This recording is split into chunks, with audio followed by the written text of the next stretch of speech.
أعوذ بالله من الشيطان الرجيم بسم الله الرحمن الرحيم وما قدر الله حق قدره إذ قالوا ما أنزل الله على بشر من شيء قل من أنزل الكتاب الذي جاء به موسى نورا وهدى للناس تجعلونه قراطيس تبدونها وتخفون كثيرا وعلمتم ما لم تعلموا أنتم ولا آباؤكم قل الله ثم ذرهم في خوضهم يلعبون وهذا كتاب أنزلناه مبارك مصدق الذي بين يديه ولتنذر القرى ومن حولها والذين يؤمنون بالآخرة يؤمنون به وهم على صلاتهم يحافظون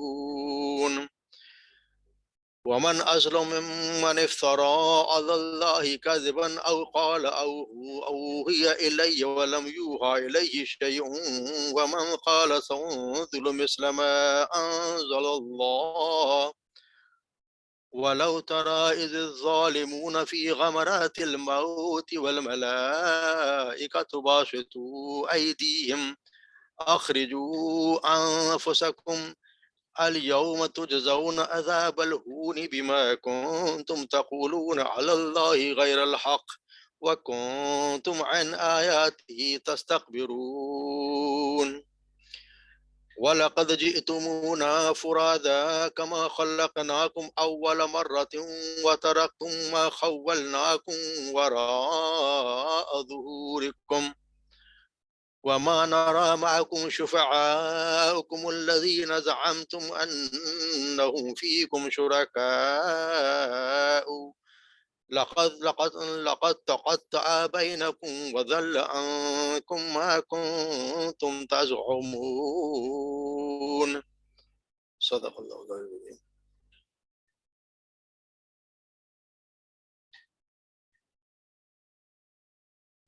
لفظی ترجمہ دیکھ لیں۔ وما قدر اللہ، اور انہوں نے قدر نہیں کی اللہ کی، وما قدر نہیں انہوں نے قدر کی اللہ کی، حق کا قدر ہی جس طرح قدر کرنے کا حق تھا، یعنی انداز انہوں نے غلط انداز رکھا اللہ کا جس طرح کہ اندازہ اللہ کا حق تھا۔ اذ قالوا، جب انہوں نے کہا ما انزل اللہ، نہیں نازل کیا اللہ نے، علی بشر، کسی بشر پر، من شیء، کچھ بھی۔ قل، کہہ دیجئے، من انزل الکتاب، کسی نازل کی کتاب، الذی جاء بہ موسیٰ، جو لائے موسیٰ علیہ السلام، جا کر جو آیا مگر اس کے آگے بے آ جائے تو جائے لائے، جو لائے موسیٰ، کس نے نازل کی وہ کتاب جو موسیٰ لے کر آئے، نورم و ہدن، جو نور ہے اور ہدایت ہے، للناس، لوگوں کے لیے، تجعلونہ، تم نے بنا لیا اسے، قراطیسا، اوراق میں، یعنی ورق پارا پارا بنا لیا، تبدونہا، تم چھپاتے اس کا کچھ حصہ، تخفون کثیرا، تم ظاہر کرتے ہو اس کا کچھ حصہ، اور تخفون، اور تم چھپاتے ہو اس کا زیادہ حصہ، وعلمتم، اور سکھایا گیا اس کے ذریعے، معلم، جو تم تعلمون نہیں جانتے تھے، یعنی اس کے کہ کتاب کے ذریعے وہ باتیں سکھائی گئی جو تم نہیں جانتے تھے، انتم ولا آباؤکم، نہ اور نہ ہی تمہارے آبا و اجداد، قل اللہ، کہہ دیجئے اللہ، یعنی نازل کس نے کیا؟ اللہ نے، ثم ذرہم، پھر چھوڑ دیجئے انہیں، فی خوضہم، ان کی یعنی فضول بحث میں، یلعبون، وہ کھیلتے رہیں، وہذا کتاب، اور یہ کتاب ہے، انزلناہ، جو نازل کی ہم نے اسے، مبارکن، مبارک ہے، مصدق الذی، اور تصدیق کرنے والے اس کی، بین یدیہ، جو اصل تو مطلب ہے جو تمہارے ہاتھوں کے بیچ میں، یعنی جو پہلے سے موجود ہے، وَلِتُنذِرَ، اور تاکہ آپ ڈرائیں، ام القری یعنی کہ بستیوں کے ماں، یعنی کہ ام القری بستیوں کے شہر، یہ سب سے بڑا جو شہر ہے، یعنی مکہ، یہاں مراد ہے مکہ کو، مکہ کے لوگوں کو، ومن حولہ، اور اس کے ارد گرد والوں کو، والذین یؤمنون بالآخرۃ، اور وہ لوگ جو ایمان رکھتے ہیں آخرت پر، یؤمنون بھی، وہ ایمان رکھتے ہیں اس پر، وہم، اور وہ، علی صلاتہم، اور وہ اپنی نمازوں کو، یحافظون، حفاظت کرنے والے ہیں، ومن ازلم، اور اس سے بڑا ظالم کون ہوگا، ممن افترا علی اللہ کذبا، جو گھڑے جھوٹ اللہ پر، اللہ کے بارے میں، کذبا جو جھوٹ گھڑے اللہ پر، او قالا یا یہ کہے اوحیا الیہ میری طرف وحی کی گئی ہے، ولم یوحا جبکہ نہیں کی گئی اس کی طرف، الیہ اس کی طرف، شیء کچھ بھی، ومن قال اور جو یہ کہے سأنزل کہ بے شک میں نازل کر سکتا ہوں، انزلو میں نازل کر سکتا ہوں، مثل اس کی طرح کا، ما انزل اللہ جس طرح کا نازل کیا اللہ نے، ولو ترا اور کاش کہ آپ دیکھیں اذ الظالمون ان ظالموں کو جب فی غمرات الموت جب وہ موت کی سختی میں ہوں گے، والملائکۃ اور فرشتے باسطو بڑھا رہے ہوں گے، ایدہم اپنے ہاتھ، ان کی طرح یعنی فرشتے ہاتھ بڑھا رہے ہوں گے، اخرجو انفسکم کہیں گے اخرجو نکالو انفسکم اپنی جانوں کو، الیوم آج کے دن تجزون بدلہ دیا جائے گا تمہیں، عذاب الہونی دردناک عذاب کا یا ذلت آمیز عذاب کا، بما کنتم تقول بھی اس بنا پر، بما اس وجہ سے کنتم جو تو تھے تم تقولون کہتے تھے، اللہ غیر الحق اللہ کے بارے میں ناحق، وکنتم ان آیاتی اور تھے تم ان آیاتی اس کی آیات کے بارے میں تستکبرون تکبر کرتے، وَلَقَدْ اور البتہ یقیناً جئتمونا آ گئے تم ہمارے پاس، جئتمو آ گئے تم ہاں ہمارے پاس، فرادا اکیلے اکیلے، کما خلقناکم جس طرح خلقناکم ہم نے پیدا کیا تمہیں، اول مرہ پہلی مرتبہ، وترکتم اور چھوڑائے تم، ما خولناکم جو دیا تھا ہم نے تمہیں، ما خولناکم جو دیا تھا ہم نے تمہیں، وراء ظہورکم اپنے پیٹھوں کے پیچھے، یعنی دنیا میں سب کچھ چھوڑائے، وما نرا اور ہم نہیں دیکھتے، معکم تمہارے ساتھ، شفعاکم تمہارے سفارشی، ہم نہیں دیکھتے تمہارے ساتھ تمہارے سفارشی، الذین زعمتم جن کے بارے میں زعمتم تم گمان کرتے تھے، انہم فیکم کہ بے شک وہ ہیں فیکم تمہارے لیے، شرکاء ہمارے شریک، لقد یہ البتہ یقینا، لقد تعا یقینا منقطع کر دیے گئے، منقطع ہو گئے، بینکم ان کے درمیان یا تمہارے درمیان، وضل عنکم اور وہ گم ہو گئے، عنکم تم سے، ما کنتم تزعمون جن کے بارے میں تم دعویٰ کرتے تھے یا گمان کرتے تھے وہ گم ہو گئے،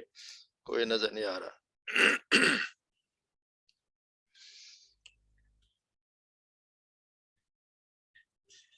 تو اس کی تھوڑی سی تفصیل دیکھتے ہیں، جیسے ہم نے اس سورہ کے شروع میں پڑھا تھا کہ یہ اصل میں گفتگو اب تک چلتی آ رہی تھی مشرکین مکہ کی طرف، لیکن یہ جو آیات آ رہی اس میں رد کیا جا رہا ہے، ذکر ہو جو یہودیوں کے پڑھانے کی وجہ سے، آپ جو یہودیوں کو پڑھانے کی وجہ سے یہودی جو سکھاتے تھے مکہ والوں کو، اور وہ پھر مکہ والے آپ صلی اللہ علیہ وسلم سے سوال کیا کرتے تھے، جیسے پہلے نے پڑھا نا کہ سورہ انعام اور سورہ انعام اور یہ سورہ اعراف جو ہیں دونوں مکی دور کے آخری وقت میں نازل ہوئی، تو اس زمانے میں آپ صلی اللہ علیہ وسلم کی رسالت کا اور نبوت کا چرچا مدینہ منورہ میں ہو چکا تھا، تو اہل کتاب بھی خطرے کو ڈھانپ کر وہیں بیٹھے بیٹھے آپ کے خلاف سازشیں کیا کرتے تھے، تو یہ جو ان کا کہنا اصل میں یہ جو کہا گیا وما قدر اللہ حق قدری، اور یہ جو نہیں قدر کی انہوں نے، جب انہوں نے کہا کہ اذ قالوا جب انہوں نے کہا ما انزل اللہ علی بشر من شیء کہ کچھ نہیں، جب انہوں نے کہا کہ نہیں اتاری اللہ نے کوئی چیز بشر پر، اصل میں یہ تقریر آ رہی ہے ان کا یہودیوں کا، اصل میں یہ قول ہے یہودیوں کا، جب انہوں نے یہ غلط اندازہ لگایا ہے، ایسے کہ قدرتی طور پر کفار قریش جو تھے اور دوسرے مشرکین عرب، یہ جب آپ صلی اللہ علیہ وسلم نے دعویٰ کیا اس کی تحقیق یہود و نصارہ کی طرف رجوع کیا کرتے، انہیں سے پوچھتے تھے، تو کسی کتاب کا پتہ تھا نہیں، تو تم بھی پھر ان سے پوچھتے کہ تم بھی اہل کتاب ہو، پیغمبروں کو مانتے ہو، بتاؤ کیا یہ شخص اللہ پر جو کلام نازل ہوا ہے جو کچھ، تو پھر جو کچھ وہ جواب دیتے اسی کو وہ بتا دیتے، اور وہ جواب اسی طرح کا دیا دیتے، اہل مکہ نے یہی بڑھایا کرتے تھے کہ جو کچھ بھی نازل نہیں کیا، صاف ہو انکار کر دیا کرتے تھے، یہاں تک حالت تھی کہ وہ ان کو حالانکہ خود وہ تورات پڑھتے تھے، موسیٰ علیہ السلام آپ جیسے پڑھیں کہ نازل ہوئی وہ کتاب، اور پھر اس کے باوجود وہ کہتے تھے کہ جی کوئی چیز نازل نہیں کی، حالانکہ اگر انسان اگر کوئی سوچے کہ ایک یہودی جو اہل کتاب ہے وہ کس طرح کہہ سکتا ہے کہ اللہ نے کوئی چیز بشر پر نازل نہیں کی جبکہ خود کتاب پڑھ رہا ہے، کبھی کبھی ہوتا ہے کہ ضد اور ہٹ دھرمی کی بنیاد پر آدمی ایسی ایسی بات سچی دوسرے کی سچی بات کو رد کرنے کے لیے ایسی بات کہہ دیتا ہے کہ جی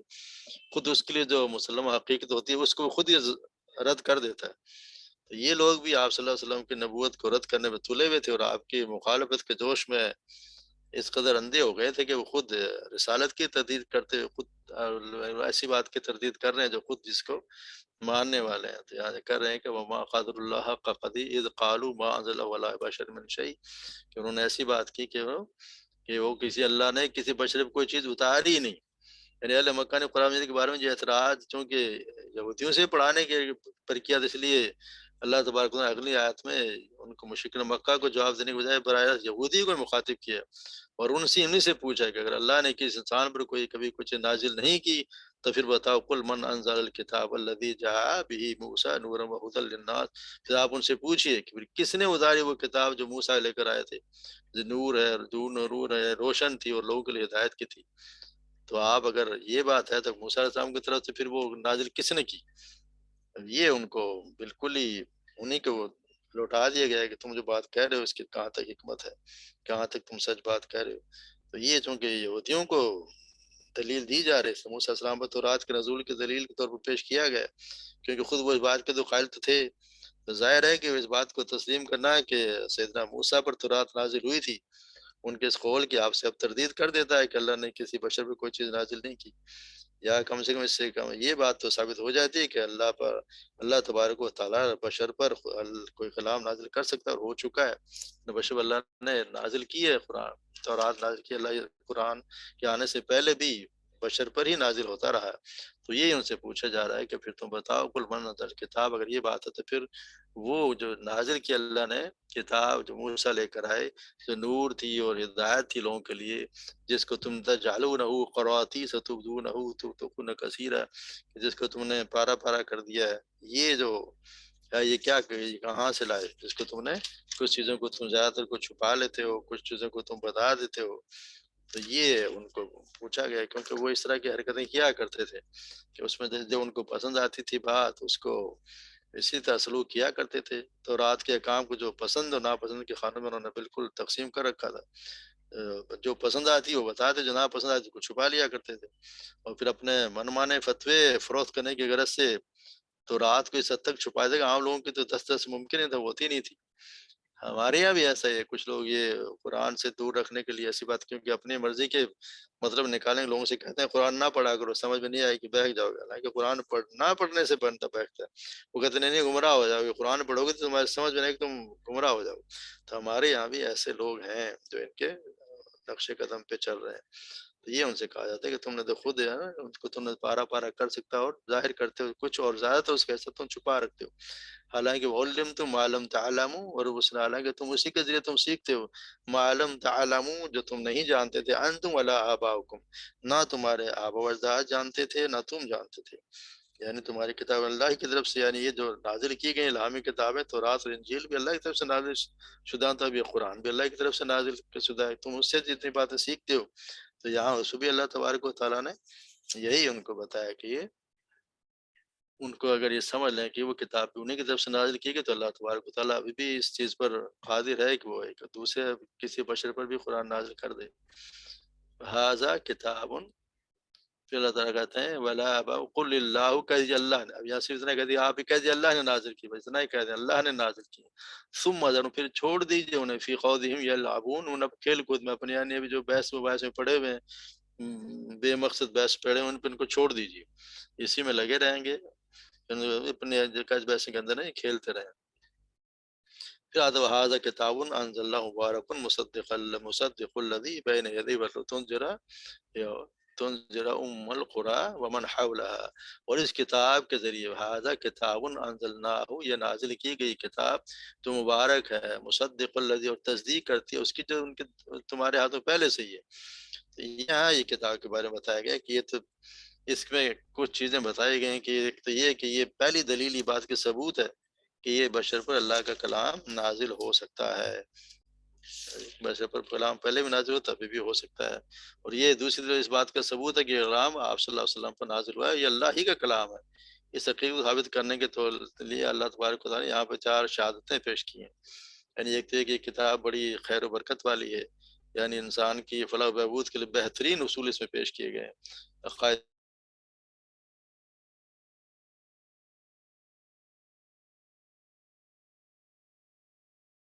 پھر یہ کتاب جہالت، خود غرضی، تنگ نظری، ظلم، فحش اور دوسری ان برائیوں سے جن کا نمبر تم لوگوں نے کتب مقدسہ کے مجموع میں بھر رکھا ہے، بالکل پاک ہے، انہوں نے تو پتہ نہیں کیا کچھ اپنی کتابوں میں بھر رکھا تھا، ان سب سے پاک ہے۔ پھر یہ کہ اس سے پہلے اللہ کی طرف سے جو بھی ہدایت نامے آئے تھے، یہ کتاب ان سے الگ ہٹ کر کوئی مختلف ہدایت پیش نہیں کرتی، بلکہ اسی چیز کی تصدیق و تائید کرتی ان میں پیش کی گئی ہے۔ جو تمہارے پاس پہلے کتاب ان کو تو یہ تردید کرتی نہیں، انہیں کی بلکہ تصدیق کرنے کے لیے آئی ہے۔ پھر یہ کہ یہ کتاب اسی مقصد کی نازل ہوئی ہے جو ہر زمانے میں اللہ کی طرف سے کتابوں کے نزول کا ایک مقصد رہا ہے، یعنی غفلت کے میں جو لوگ پڑے ہوئے ہیں ان کو چونکانا، اور جو کجروی کی وجہ انجام بد سے خبردار کرنا، اس کا مقصد بھی یہی، اور ہر کتاب کا مقصد یہی ہوتا ہے کہ جو لوگ بالکل غفلت میں پڑے ہوئے ہیں، جن کو آخرت یاد نہیں ہے، اللہ یاد نہیں ہے، ان کو چونکائے، ان کو یاد دہانی کرائی جائے۔ پھر آگے یہ چوتھی اس کتاب کے دعوت سے انسانوں کے گروہ میں سے ان لوگوں کو نہیں سمیٹا جو دنیا پرست ہیں یا خواہش نفس کے بندے ہیں، بلکہ ایسے لوگوں کے گرد اللہ کے رسول کی ایسے گرد لوگ جمع ہوئے جن کے نظریات یعنی دنیا کے تنگ سرندوں میں موجود نہیں ہیں، یعنی کہ وہ ان کی کتاب سے متاثر ہو کر انقلاب ان کی زندگی میں رونما ہوا، وہ کیا سے کیا بن گئے۔ ان کے سب سے زیادہ نمایاں علامت یہ ہے کہ انسانوں کے درمیان اپنے یعنی کہ اللہ کی بندگی کے اعتبار سے ممتاز ہے۔ تو یہ نتائج کسی ایسی کتاب کے تو ہو سکتے ہیں، ہو ہی نہیں سکتے جیسے کسی جھوٹے انسان نے کر لیا ہو۔ اللہ طرف سے یہ کتاب آئی اور جو مبارک بھی ہے، تصدیق کرنے والی ہے۔ اور پھر بتایا گیا لتنذر ام القری، اور ڈرائیے ام القری یعنی مکہ کے لوگوں کو۔ قرا اصل میں قرا جمع ہے قریہ کے، قریہ بستی کو کہتے ہیں، تو ام القری کا مطلب بستیوں کی ماں، یعنی کہ اس علاقے کا سب سے بڑا شہر۔ تو یہاں اصل میں مکہ مکرمہ کو ویسے بھی، کیونکہ مکہ مکرمہ کو بستیوں کے مکہ مکرمہ اس لیے ام القری بھی کہا گیا کہ وہاں اکیلے یہ پہلا گھر ہے جہاں انسانوں کے لیے اللہ کے حکم سے بنایا گیا، اور تمام جہانوں کا، تمام اہل جہان کا جو قبلہ ہے ان کو حج کی جگہ وہ یہی ہے۔ تو اسی لیے یہاں پہ ام القری کا ہے کہ وہ من حولہ، اور اس کے ارد گرد کے لوگوں کو، حولہ کا الفاظ کا مطلب بڑی، اس میں بڑی وسعت، ماحول کا دائرہ بڑھتے بڑھتے بالکل بہت لامحدود ہو جاتا ہے۔ ومن حولہ کا ایک دائرہ تو یہ ہے کہ مکہ کے حوالے سے بالکل جو قریب کے لوگ ہیں، بالکل ان کو تصور ان کے بار کے لوگ، پھر اس سے زیادہ اگر نکلے تو باہر سے زیادہ فاصلے والوں کو، پھر اس سے باہر مزید فاصلے پر، اس طرح دائرہ پھیلتے پھیلتے پورے قرۂ ارض پر محیط ہو، یعنی پوری دنیا کے لوگوں کو آپ اس کے ذریعے سے ڈرائیں۔ گویا من حولہ کے دائرے میں پوری دنیا شامل ہو جائے گی، اور یہی آپ صلی اللہ علیہ وسلم کی بعثت کا مقصد بھی یہی ہے، کیونکہ آپ صلی اللہ علیہ وسلم کو فرمایا گیا ہے کہ جیسے اللہ تعالیٰ یا قل یا ایھا الناس انی رسول اللہ الیکم جمیعا، کہہ دے اے لوگو بے شک میں تم اس کی طرف سے اللہ کا رسول ہوں۔ اسی طرح سورہ فرقان فرمایا تبارک الذی نزل الفرقان علی عبدہ لیکون للعالمین نذیرا، بہت بابرکت ہے وہ جس نے اپنے بندے کو فیصلہ کرنے والی کتاب اتاری تاکہ وہ تمام جہان والوں کے لیے ڈرانے والا ہو۔ آپ صلی اللہ علیہ وسلم تمام جہان والوں کے لیے ڈرانے والے تھے۔ یہ من حولہ سارے کے جو بھی ملک مکہ یعنی ساری دنیا کے لوگوں کو آپ اس کے ذریعے سے ڈرائیں۔ تو سیدنا جابر بن عبداللہ بیان کرتے ہیں آپ صلی اللہ علیہ وسلم نے فرمایا مجھے 5 چیزیں ایسی مرحمت فرمائی گئی ہیں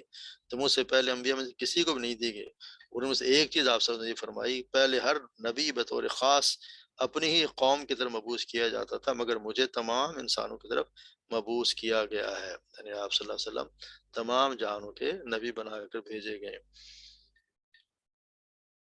پھر یہ کہ وہ لوگ ہیں بھی ہوں اللہ صلاۃ میں دیکھیں سب سے پہلے جو لوگ آخر ایمان لاتے ہیں وہ یوں اس پر انعام یعنی اس پر ایمان لائیں گے قرآن پر، اور وہ اللہ صلاۃ سب سے پہلے کام ان کا یہ کہ اپنی نمازوں کی حفاظت کرتے ہیں، یعنی یہ سب سے بڑی خوبی ہے کہ یعنی جو شخص ایمان لے آیا، جو مسلمان ہو گیا، اس پہ سب سے پہلی چیز وہ یہ ہے کہ وہ اللہ کے آگے جھکے، اس کے چپاں جو آپ صلی اللہ علیہ وسلم نے جو ہم پہ اللہ کے فرمان بتائے، حکم نازل کیے ہیں کہ جی 5 وقت نماز پڑھنی، اس کی پابندی کرے، حفاظت کا مطلب ہے کہ اس وقت کے پابند وقت کے ساتھ اس کو ادا کرے، پوری خشوع و خضوع سے اس کے پورے آداب کے ساتھ ارکان کے ساتھ ادا کرے، تو ہم اللہ ان کی خاص خوبی ہے صلاۃ نمازوں کی حفاظت کرتے ہیں۔ پھر بتایا ومن ازلم ممن افترى علی اللہ کذبا، اور اس سے بڑا ظالم کون ہوگا جو اللہ پر جھوٹ باندھے، یعنی اللہ پر جھوٹ باندھے، اس سے بڑا ظالم کون ہوگا۔ پھر آپ اس آیت میں 3 قسم کے لوگوں کا ذکر کیا گیا ہے کہ ان سے زیادہ اپنے حق میں ظالم کون ہوتا ہے، جو بالکل اللہ تعالیٰ پر جھوٹ باندھے، یعنی اللہ غیروں کو بھی اللہ کا شریک بناتے ہیں، پھر اپنی طرف سے حلال و حرام کے احکامات بھی وضع کر لیتے ہیں۔ دوسرے لوگ وہ لوگ جو نبوت کا جھوٹا دعویٰ کرتے ہیں، وہ جو کہتے ہیں وممن افترى اللہ کذبا اوحی الی، یعنی وہی تو اللہ کی طرف سے وہی نازل ہوتی ہے انبیاء پر، تو اس کو نہیں، یہ نبوت کا جھوٹا دعویٰ کرتے ہیں اور یہ کہتے ہیں کہ ہم پر اللہ کی نازل وہی نازل ہوئی ہے۔ اور تیسرے وہ لوگ ہیں جو یہ کہتے ہیں من قال انزل مثل ما انزل اللہ، کہ ہم بھی ایسی بات نازل کر سکتے ہیں جس طرح کہ اللہ نے نازل کی ہے۔ حالانکہ ایسے یہ تو اللہ تبارک و تعالیٰ کا چیلنج جیسے ہم پڑھتے ہیں، جس نے سیدنا ابو ہریرہ بیان کرتے ہیں کہ آپ صلی اللہ علیہ وسلم نے فرمایا جس نے جان بوجھ کر، یعنی یہ جو جھوٹ گھٹنے والی بات ہے، آپ نے فرمایا جس نے جان بوجھ کر میری طرف جھوٹ منسوب کیا وہ اپنا ٹھکانہ جہنم میں بنا لے۔ اسی طرح سیدنا سلمہ بن اکو رضی اللہ تعالیٰ بیان کرتے ہیں کہ میں نے آپ صلی اللہ علیہ وسلم کو فرماتے ہوئے سنا جو کوئی میری نسبت وہ بات بیان کرے جو میں نے نہیں کہی تو اسے چاہیے کہ اپنا ٹھکانہ آگ میں تلاش کرے۔ پھر یہ جو آئے گا ومن قال انزل مثل ما انزل اللہ، کہ کہا کہ یہ دوسرے کا جو دعویٰ جو کیا ہے کہ جی ہم بھی یہ ایسا نازل کر سکتے ہیں، اللہ نازل کیا، تو یہ تو اللہ تعالیٰ نے بیان کرا دیا۔ وَإِذَا تُتْلَى عَلَيْهِمْ آيَاتُنَا قَالُوا قَدْ سَمِعْنَا لَوْ نَشَاءُ لَقُلْنَا مِثْلَ هَذَا۔ سورہ انفال میں ہے کہ جب ہماری آیات پڑھی جاتی ہیں وہ کہتے ہیں کہ بے شک ہم نے سن لیا، اگر ہم چاہیں تو یقینی جیسا ہم بھی کہہ دیں لو نشاء لقلنا مثل هذا ان هذا الا اساطیر الاولین، یہ نہیں ہے مگر لوگوں کی فرضی کہانیاں ہیں۔ اور یہ دعویٰ، حالانکہ یہ دعویٰ ان کا بالکل لفظی جمع خرچ ہے، وہ کبھی بھی ایسا نہیں کر سکے، چیلنج کیا گیا، جیسا میں نے سورہ بقرہ پڑھا ہے نا، وَإِن كُنتُمْ فِي رَيْبٍ مِّمَّا نَزَّلْنَا عَلَىٰ عَبْدِنَا فَأْتُوا بِسُورَةٍ مِّن مِّثْلِهِ، اگر تم ان کے بارے میں کسی شک میں ہو تو ان کے اپنے بندے کو اتارا تو اس کی ایک صورت ہی لے آؤ۔ وَادْعُوا شُهَدَاءَكُم مِّن دُونِ اللَّهِ إِن كُنتُمْ صَادِقِينَ، اور اللہ کے سوا اپنے حمایتی بلا لو اگر تم سچے ہو۔ فَإِن لَّمْ تَفْعَلُوا، اور پھر اگر تم ایسا نہ کر سکو گے، وَلَن تَفْعَلُوا، اور ہرگز تم ایسا نہیں کر سکو گے، فَاتَّقُوا النَّارَ الَّتِي وَقُودُهَا النَّاسُ وَالْحِجَارَةُ، تو پھر اس آگ سے بچو جس کا ایندھن انسان اور پتھر ہے، اعدت للکافرین، وہ کافروں پر، کافروں کے لیے تیار کی گئی ہے۔ پھر آگے آ رہا کہ یہ پھر ہونا کیا ہے، اللہ تبارک و تعالیٰ سے پھر اللہ تعالیٰ کریں وَلَوْ تَرَىٰ إِذِ الظَّالِمُونَ، کاش آپ دیکھ اس کو دیکھیں، إِذِ الظَّالِمُونَ، ان ظالموں کے فِي غَمَرَاتِ الْمَوْتِ، یعنی ان کی جب آتی ہے موت آئے گی اس کے سختیوں میں، وَالْمَلَائِكَةُ بَاسِطُو أَيْدِيهِمْ، اور فرشتے ہاتھ پھیلا رہے ہیں ان کی طرف، اخرجوا من انفسکم، کہ نکالو اپنی جانوں کو۔ یہ بتایا گیا شاید یہ یعنی کاش تم دیکھتے جب فرشتوں لوگوں کی جان قبض کرتے ہیں، تو پھر یہ ایک دوسرے جگہ فرمایا نا سورہ انفال میں وَلَوْ تَرَىٰ إِذْ يَتَوَفَّى الَّذِينَ كَفَرُوا الْمَلَائِكَةُ يَضْرِبُونَ وُجُوهَهُمْ وَأَدْبَارَهُمْ، کاش آپ دیکھتے جب فرشتوں لوگوں کی جان قبض کرتے ہیں تو جن نے کفر کیا ان کے چہرے اور پشتوں پر مارتے ہیں۔ فرمایا یثبت اللہ الذین آمنوا بالقول الثابت فی الحیات الدنیا وفی الآخرہ، اللہ ان لوگوں کو جو ایمان لائے پختہ بات کے ساتھ خوب قائم رہتے، یعنی جس کے مسلمان کی مدد اس کو اللہ تبارک و تعالیٰ پختہ بات خوب قائم ثابت قدم رکھتا ہے، دنیا کی زندگی میں بھی آخرت میں بھی۔ یہ الیوم سے مراد اصل میں تو وہی دن ہے جس دن، الیوم سے مراد وہ دن ہے جس دن اس کی جان نکالی جاتی ہے، اور وہی دن ہے جس دن انہیں قبر میں دفن کیا جاتا ہے۔ سیدنا انس رضی اللہ تعالیٰ عنہ بیان کرتے ہیں کہ آپ صلی اللہ علیہ وسلم نے فرمایا جب بندہ اپنے قبر میں رکھ دیا جاتا ہے اور اس کے ساتھ ہی اسے دفن کر کے واپس پلٹتے ہیں تو ابھی وہ ان کی جوتیوں کی آواز سن رہا ہوتا ہے کہ اس کے پاس دو فرشتے آتے ہیں، وہ اسے اٹھا کر بٹھاتے ہیں، پھر سوال کرتے ہیں تو محمد صلی اللہ علیہ وسلم کے متعلق کیا کہتے ہو؟ وہ کہتا ہے میں گواہی دیتا ہوں کہ وہ اللہ کے بندے اور اس کے رسول ہیں۔ پھر اس سے کہا جاتا ہے کہ دوزخ میں اپنے مقام کو دیکھو کہ اللہ تعالیٰ نے اس کے بدلے تمہیں جنت میں مقام عطا فرما دیا ہے۔ چنانچہ وہ دونوں مقامات کو اکٹھے دیکھتا اور کر رہا کافر اور یا منافق تو وہ کہتا ہے جب آپ صلی اللہ علیہ وسلم بتانے سوال پوچھا جاتا ہے تو وہ کہتا ہے مجھے نہیں معلوم کہ آپ صلی اللہ علیہ وسلم کون تھے، میں تو وہی کہتا تھا جو لوگ کہتے تھے۔ اس پر اسے کہا جاتا ہے کہ نہ تو نے خود سمجھا نہ تو نے کہیں پڑھا، یعنی نہ تو نے سمجھنے کی کوشش کی نہ تم نے خود نے پڑھنے کی کوشش کی۔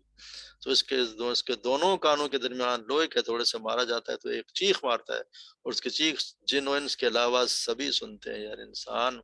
اور جن نہیں سنتے، باقی اس کی چیخ سارے سنتے ہیں کہ کتنی بری طرح چیخ مارتا ہے وہ۔ اللہ تبارک و تعالیٰ ہمیں سب کو بچائے، ثابت قدم رکھے، جو ثابت قدم رہے گا وہی پھر ان کے فرشتوں کے جواب بھی دے سکے گا۔ الیوم تجزون عذاب الہون بما کنتم تقولون علی اللہ غیر الحق، یعنی آپ تم عذاب رکھو جو تم اللہ کے بارے میں ناحق باتیں کیا کرتے تھے۔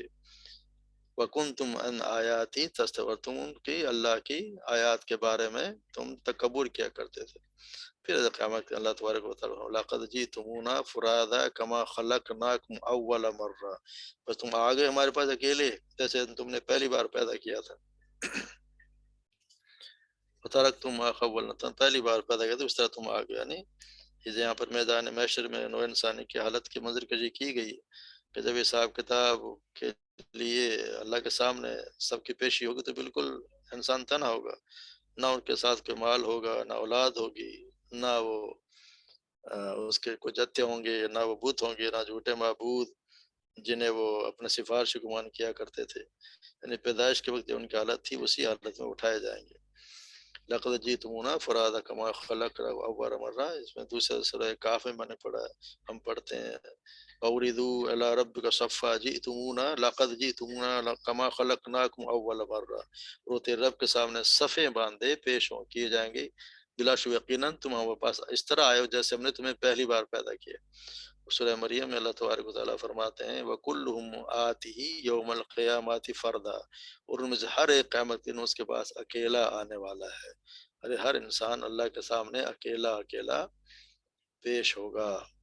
سیدہ عائشہ صدیقہ بیان کرتی ہیں کہ صلی اللہ علیہ وسلم نے فرمایا اے لوگو تم ننگے بدن ننگے پاؤں بغیر ختنے کی حالت میں اٹھائے جاؤ گے۔ تو میں نے عرض کیا اللہ کے رسول جب سب مردودان اکٹھے ہوں گے اور ننگے ہوں گے تو کیا ایک دوسرے کو دیکھیں گے نہیں؟ آپ صلی اللہ علیہ وسلم فرمایا اے عائشہ معاملہ اس قدر سنگین ہوگا کہ کوئی کسی کی طرف نہیں دیکھے گا، کسی کو دھیان بھی نہیں جائے گا، اتنی ہولناکی ہوگی۔ سیدنا انس رضی اللہ تعالیٰ بیان کرتے ہیں آپ صلی اللہ علیہ وسلم فرمایا قبر تک ہر انسان کے ساتھ تین چیزیں جاتی ہیں، مال، اولاد اور عمل۔ اولاد اور مال تو اس کو قبر تک چھوڑ کر لوٹ آنے والی چیزیں ہیں، سو اکیلا عمل ہی کے ساتھ رہنے والی چیز ہے، اس کے ساتھ ہی وہ جائے گا۔ پھر اللہ تبارک و تعالیٰ کہہ رہے ہیں یہاں پہ ڈاکٹر اسرار احمد کا یہ کہنا ہے کہ یہ جو او خلقناکم اول مرہ کا مطلب یہاں پہ انسان کی تخلیق کے دو، جیسے انسان کی دو مرتبہ ہوئی، ایک تخلیق عالم ارواح میں ہوئی اور وہاں بھی ہر انسان اکیلا تھا، نہ کسی کا باپ تھا نہ کسی کا ماں تھی، تب ارواح کے مابین کوئی رشتہ داری بھی نہیں تھی، یہ رشتہ دار بعد میں جب انسان پیدا ہو تو اس کے بعد میں وجود میں آئی۔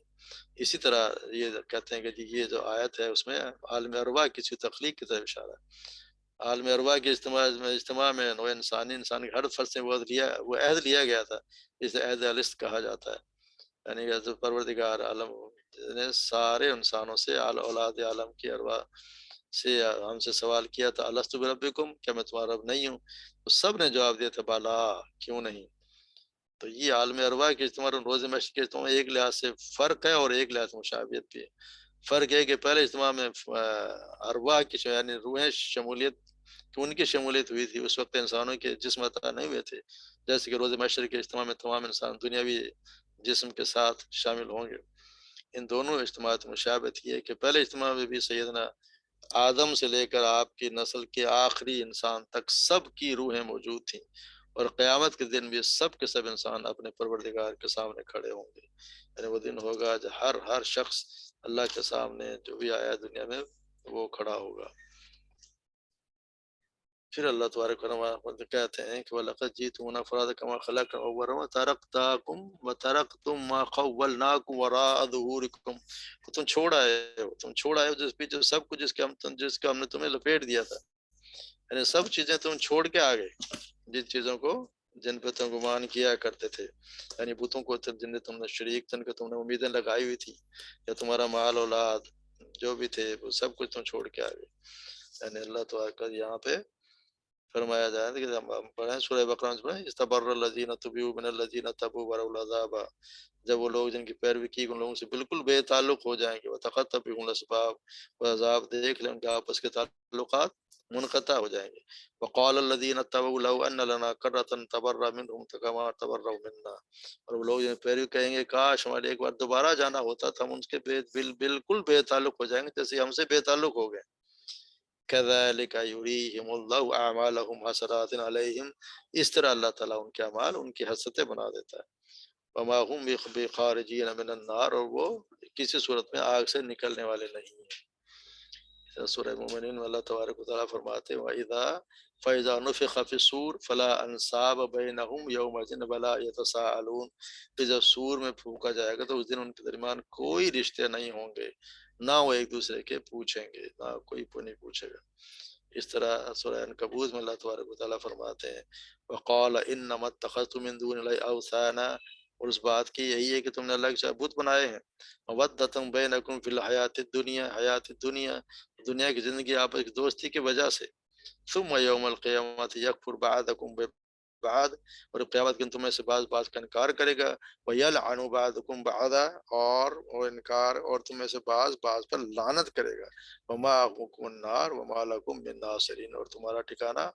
آگ ہی ہے اور تمہارے لیے کوئی مدد کرنے والا نہیں ہے، یعنی قیامت کے دن کوئی کسی کے کام نہیں آئے گا۔ جو چیزیں تم دنیا میں چھوڑ جائے، جو بھی چیزیں تھیں سب تم دنیا میں چھوڑ کے آ گئے، اور اب ہمارے پاس